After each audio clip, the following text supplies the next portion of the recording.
Araling Panlipunan 4, ikatlong markahan, milk-based.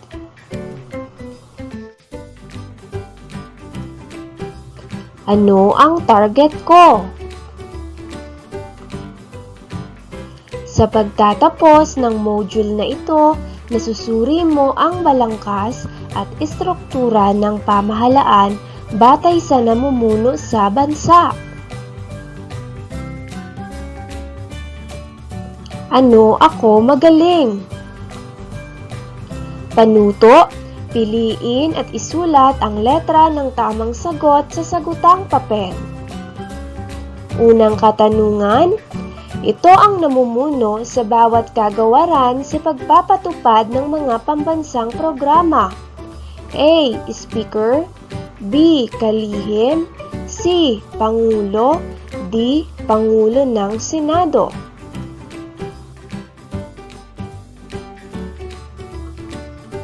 Ikalawang katanungan, ito ang nangangasiwa sa pagtiyak ng tamang presyo ng mga bilihin.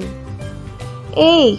Kagawaran ng edukasyon, B. Kagawaran sa katarungan, C. Kagawaran sa agrikultura, D. Kagawaran ng industriya at kalakalan.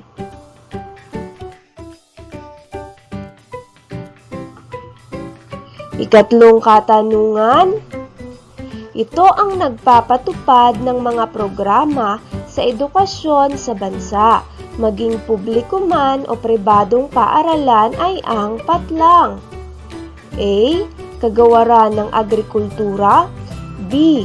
Kagawaran ng edukasyon, C. Kagawaran ng pananalapi, D. Kagawaran ng paggawa at empleyo.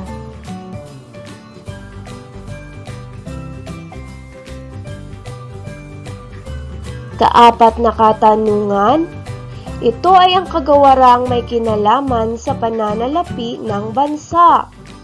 A.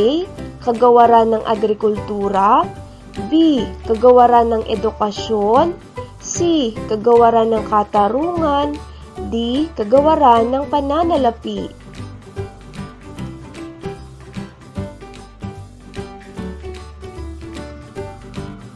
Ikalimang katanungan, tumutukoy ito sa pagkakaloob ng pansamantala o lubos na paglaya sa isang bilanggo. A. Edukasyon, B. Paggawa, C. Pananalapi, D. Parol.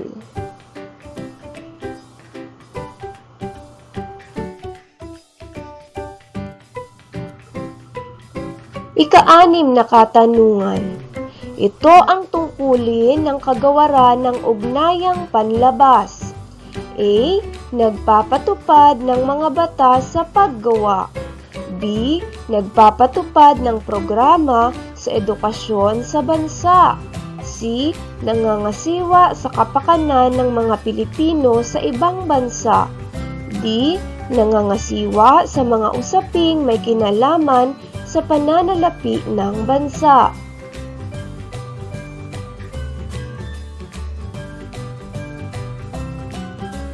Ikapitong katanungan, ito ang ahensya ng pamahalaan na nangangasiwa sa pagpapagawa ng mga tulay, gusali at daan.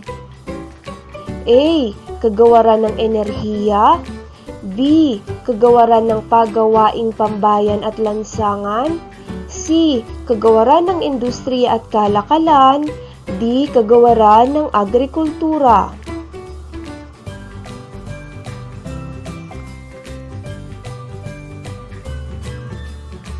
Ikawalong katanungan, ito ang pinagbabatayan ng tamang paggastos ng pamahalaan. A. General Appropriations Act, B. Department of Trade and Industry, C. Department of Budget and Management, D. Department of Finance.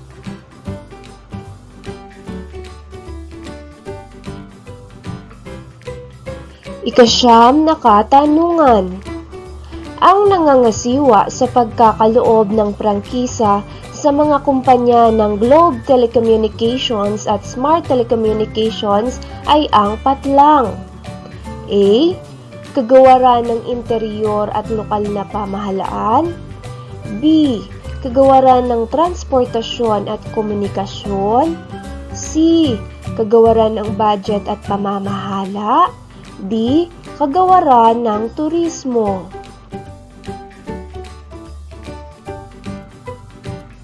Kasampung katanungan. Ang senador ay maaaring manungkulan ng dalawang magkasunod na termino. A. Tama. B. Mali. C. Maaari. D. Ewan ko.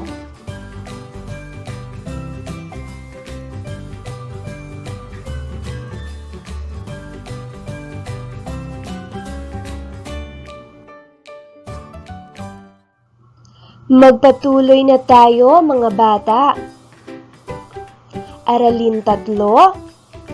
Ang balangkas ng pamahalaan ayon sa namumuno sa bansa.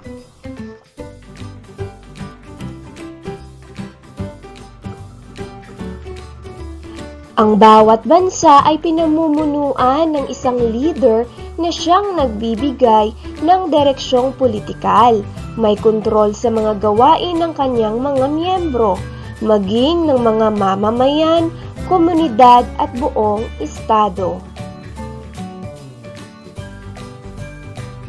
Ano ang balik-tanaw ko? Panuto, hanapin ang mga salita sa mga pinagsama-samang letra sa kahon na maaaring pahalang, pahiga, patayo at kulayan ito. Ang mga salita ay ang sumusunod: lehislatibo, ehekutibo, hudikatura, senado at kongreso.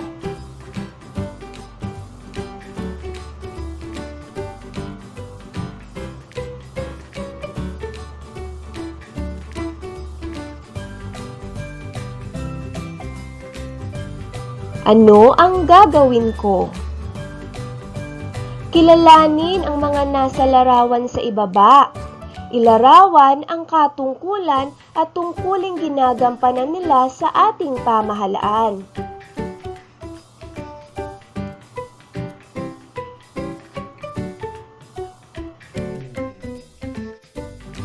Magpatuloy na tayo at ating talakayin ang sangay na tagapagpaganap.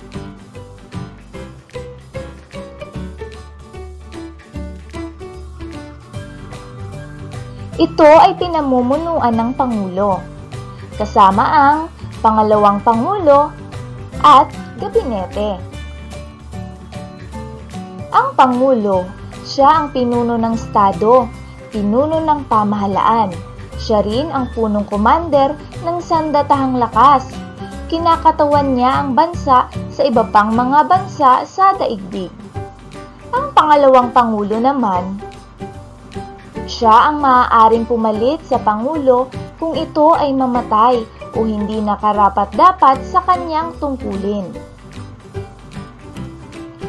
Ang gabinete naman ay binubuo ng iba't ibang ahensya o kagawaran. Ang bawat kagawaran ay pinamumunuan ng isang kalihim na katulong ng Pangulo sa pagpapatupad ng mga pambansang programa at proyekto.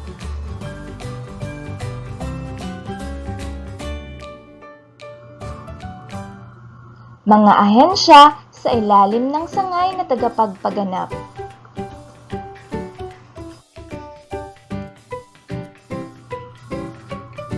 Kagawaran ng Agrikultura o Department of Agriculture. Ito ang nangangasiwa sa mga usapin at programa hinggil sa agrikultura ng ating bansa.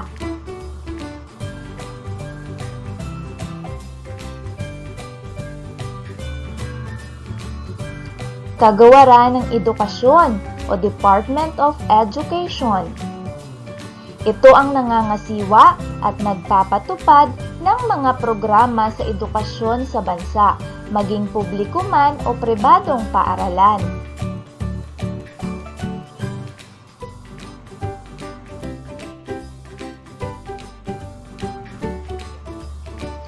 Kagawaran ng Paggawa at Empleyo o Department of Labor and Employment.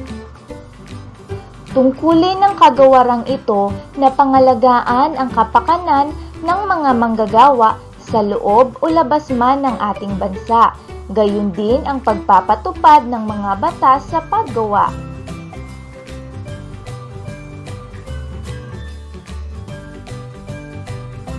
Kagawaran ng Pananalapi o Department of Finance.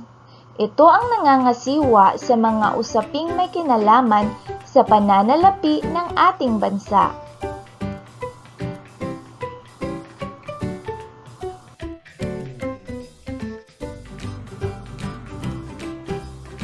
Kagawaran ng Katarungan o Department of Justice. Ito ang nangangasiwa sa mga usaping may kaugnayan sa hustisya, gaya ng pagkakaloob ng payong legal sa mga usapin sa pamahalaan at pagkakaloob ng parol o ang pansamantala o lubos na paglaya ng isang bilanggo.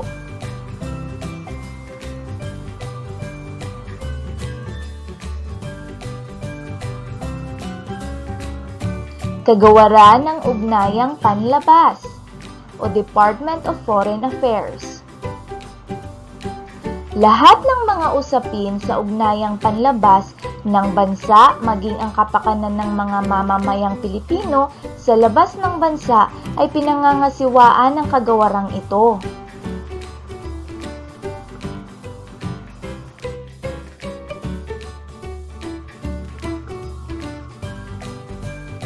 Kagawaran ng mga pagawaing pambayan at lansangan o Department of Public Works and Highways.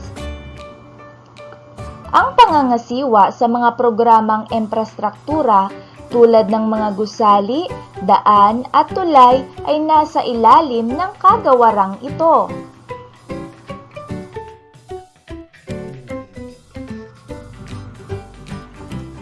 Kagawaran ng Tanggulang Pangbansa o Department of National Defense.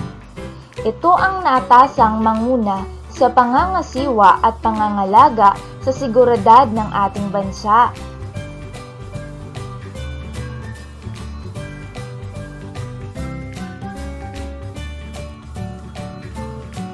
Kagawaran ng Kalusugan o Department of Health. Ang ahensyang ito ang nangunguna sa pangangalaga sa kapakanang pangkalusugan ng mga mamamayan ng bansa.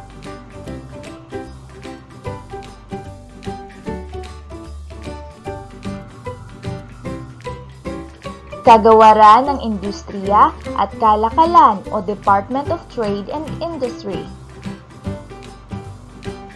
Ang mga usapin hinggil sa pagpapaunlad ng kalakalan at industriya ng bansa ay pinamumunuan ng ahensyang ito, maging ang pagtiyak sa tamang presyo ng mga bilihin ay pinangangasiwaan nito.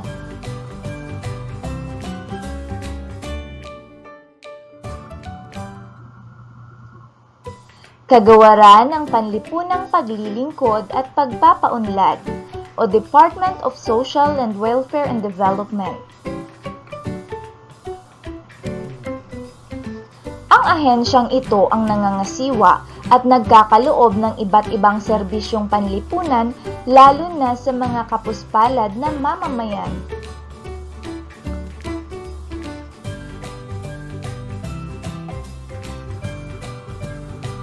Kagawaran ng Reformang Pansakahan o Department of Agricultural Reform.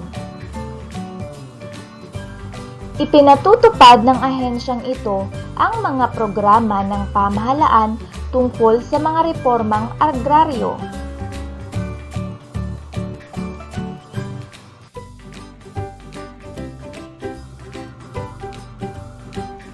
Kagawaran ng Likas na Yaman at Kapaligiran o Department of Environment and Natural Resources. Kabilang sa mga gawain ng ahensyang ito ang pagtiyak na napangangalagaan ang mga likas na yaman ng bansa.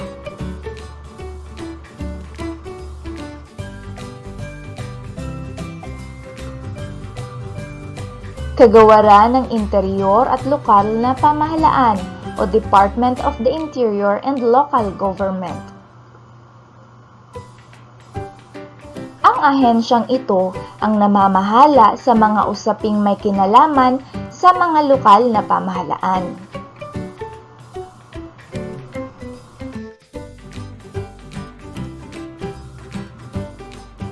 Kagawaran ng Turismo o Department of Tourism.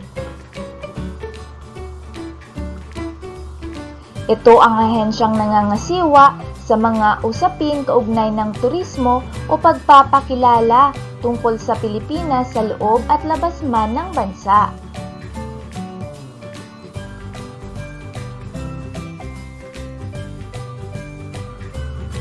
Kagawaran ng Transportasyon at Komunikasyon o Department of Transportation and Communication. Pinagtutuunan ng ahensyang ito ang pagpapaunlad ng sistema ng transportasyon at komunikasyon sa bansa. Ito ang nangangasiwa sa pagkakaloob ng prangkisa sa mga komunikasyon at telekomunikasyon, gayon din ng mga kagamitan na may kaugnayan dito.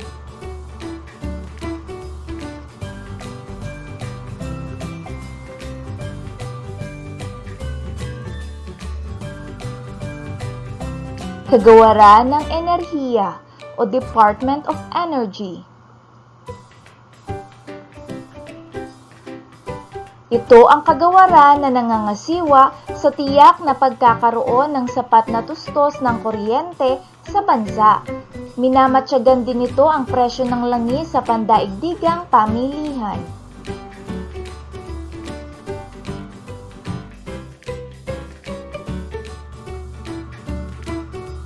Kagawaran ng Budget at Pamamahala o Department of Budget and Management. Ang pamamahala sa tamang paggastos ng pamahalaan sa kaban nito ang pangunahing gawain ng ahensyang ito. Nababatay ang gawaing ito sa Batas sa Pambansang Gastusin ng Pamahalaan o ang General Appropriations Act.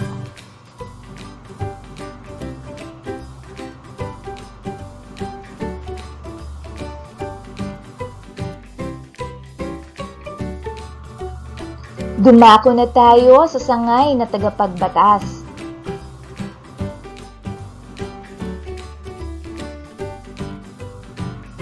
Ang sangay na tagapagbatas ay binubuo ng dalawang kapulungan, ang Senado at ang kapulungan ng mga kinatawan. Ang Senado ay binubuo ng 24 na senador. Kalahati sa mga ito ay tuwirang inihahalal tuwing 3 taon at manunungkulan sa loob ng 6 na taon. Pinamumunuan ito ng Pangulo ng Senado. Ang kapulungan naman ng mga kinatawan ay binubuo ng kinatawan ng mga distrito sa buong bansa at ng mga miyembro ng party list ng iba't ibang sektor. Naninilbihan sa distritong kanilang kinabibilangan sa loob ng 3 taon. Pinamumunuan naman ito ng isang speaker.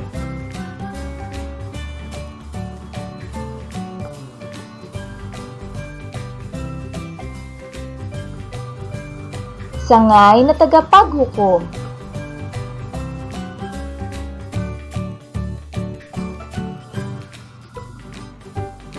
Ang sangay na tagapaghukom ay pinamumunuan ng Korte Suprema o kataas-taasang hukuman. Binubuo ito ng isang punong maestrado at 14 na katulong na maestrado. Maaaring manungkulan ang mga maestrado hanggang sumapit sila sa gulang na 70.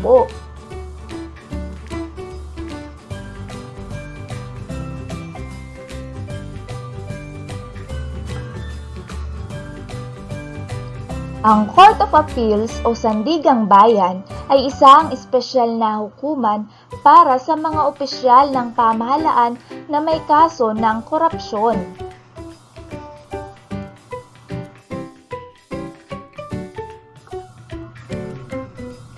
Mga pinuno ng mga lokal na pamahalaan. Ang mga lokal na pamahalaan ay pinamumunuan ng mga alkalde ng bawat lungsod o bayan na direktang inihalal ng mga nasasakupang lungsod o bayan. Inihahalal sila tuwing 3 taon at maaaring manungkulan hanggang 3 termino.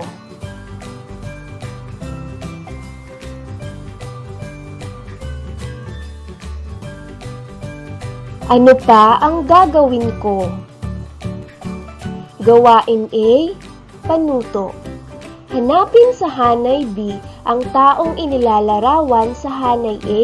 Isulat ang letra sa patlang bago ang bilang.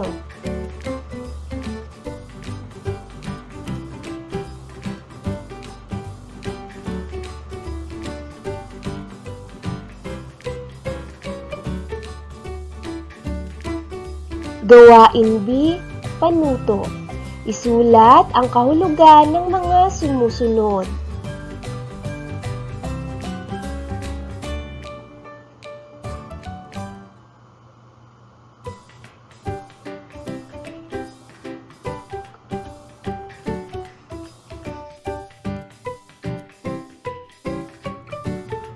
Gawain C, panuto.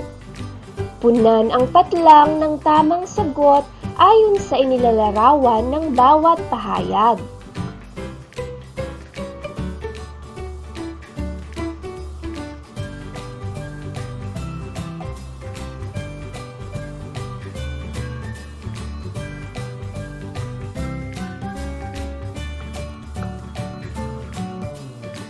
Tandaan mo, ang sangay na tagapagpaganap ay pinamumunuan ng Pangulo ng Bansa. Ang sangay na tagapagbatas ay binubuo ng 2 kapulungan, ang Senado at ang kapulungan ng mga kinatawan. Ang sangay na tagapaghukom ay kinabibilangan ng 1 punong maestrado at 14 na katulong na mga maestrado.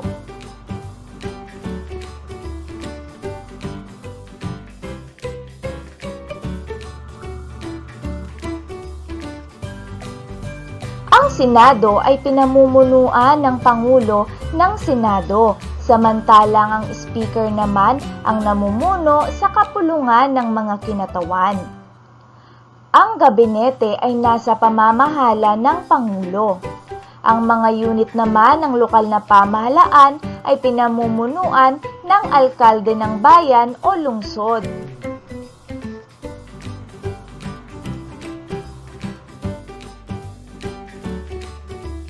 Ano ang kaya kong gawin?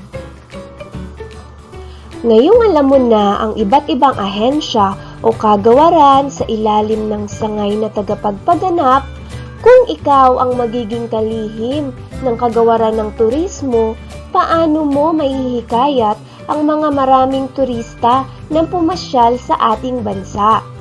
Isulat ang iyong sagot.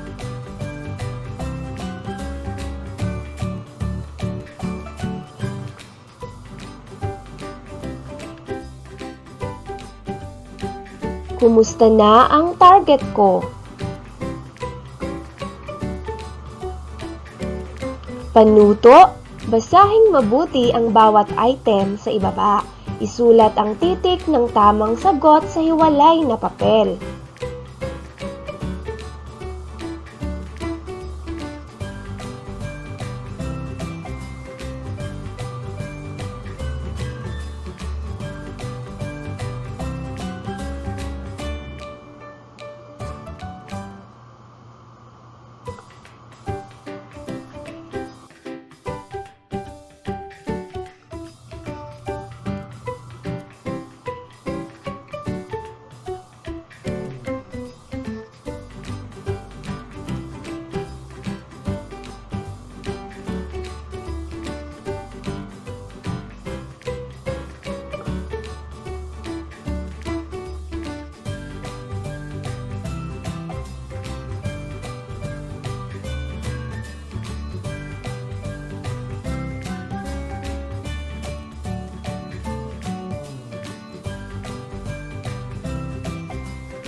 Ano pa ang kaya kong gawin?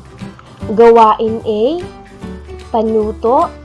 Punan ang chart ng tamang sagot.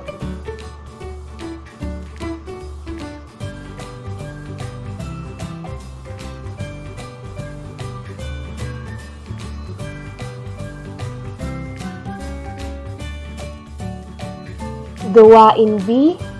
Panuto. Panuorin ang video gamit ang link na nasa ibaba at sagutan ang tanong.